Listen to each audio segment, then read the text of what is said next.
Je tiens le micro. Et puis comme on est en 2013, c'est un nouvel an amplifié. Eh oui, il faut suivre avec Emmanuel. Il faut être très intelligent, je vous préviens. Hein? Alors, pour les anciens, j'ai remarqué que l'Assemblée s'était renouvelée pratiquement aux 2/3. Hein. Oui, c'est impressionnant. Hein. Ouais. Alors tant pis, hein, ce texte a été écrit pour ceux qui ont connu l'ancien lieu. Mais vous vous imaginerez. Poésie à pied libre. 2013, accouché d'une fin d'année d'une apocalypse avortée, année affublée d'un 13 inapprécié, et voilà globalement le moral en déclin. Heureusement, et c'est tant mieux, Moussa, Boudji, Ginevra, Anne-France, en séance, renouvellent aux facétieux poètes leur confiance pour de multiples et inattendus moments heureux. Le Café Bavard a trouvé ses fidèles interprètes s'exprimant librement sur un craquant parquet, paxé à une sono quelque peu obsolète, tapis dans la pénombre de ce bouge discret. Bref, c'est avec une certaine impatience qu'une fois par mois, dimanche de préférence, retrouvons ce convivial rendez-vous dominical que l'élégante main du maître de séance désigne par prélèvement le prochain original.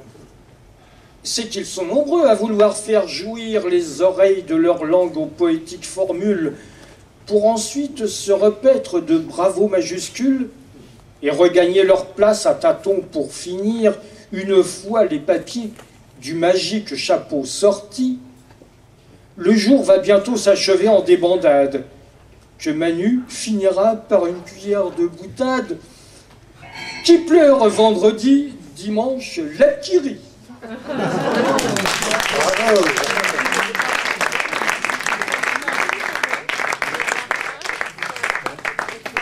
Ça s'appelle la Pyrrhique, Moussa la Pyrrhique. Vous avez compris, hein? Ah, pardon. Ah, pardon.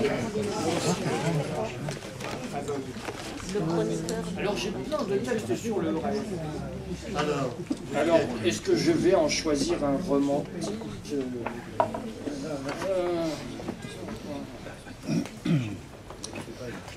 Oh, allez, on commence.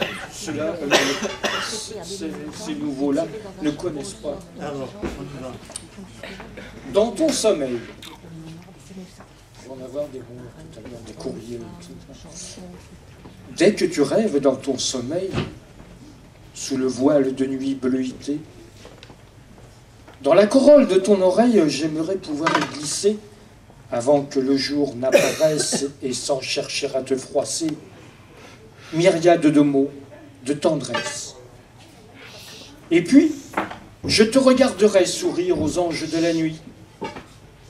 Ce moment-là, je choisirai, pour baiser ces tourlets exquis que sont tes lèvres, livres à secret. Enfin, à l'aube renaissante, devant ton miroir épanoui, tu comprendras pourquoi je chante. J'ai vu ton cœur, il me suffit. Ces mots que tu attends en vain, il est trop tôt pour te les dire.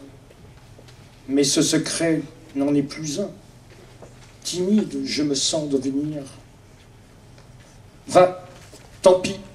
À l'eau, je me jette. Je me jette. Je sais pas la suite. De toi m'amuse d'amour, je brûle. Tant pis si cela t'embête. Panique pas, prends ton temps. Souffle un bon coup. Faut noter les pages. Hein. Non mais je suis parti sur une certitude. Faut jamais avoir de certitude. Bon, tant pis.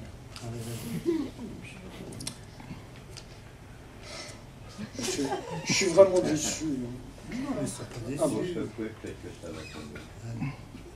Comme d'un chapeau. Tu m'écriras, dit-elle. Puis ce fut les départs. Le départ d'une histoire émanant de regards, vous savez, purs, sincères, qui dévoilent le cœur, en pensant à demain aux instants de douceur. On croit au paradis des amoureux sans âge, vivant en liberté, des passions sans ombrage. L'attente peut être longue. Doit-elle combler l'absence et se faire abuser par de viles influences? Elle seule peut décider. Aimer, c'est pardonner. Et moi, j'ai pour l'aimer toute l'éternité. De plumes et de papier, combien me faudra-t-il pour assouvir son âme et la rendre docile? Depuis ce cri d'espoir, je l'inonde de mots sans savoir si cela lui trouble le repos. J'aimerais qu'elle me dise ce que son cœur attend de ces vers enflammés, écrits pour un diamant. Merci Emmanuel. Super beau. Emmanuel Corre. Bravo. Merci. Eh bien, c'est l'heure de la pause. Donc, on va un peu bavarder pendant quelques...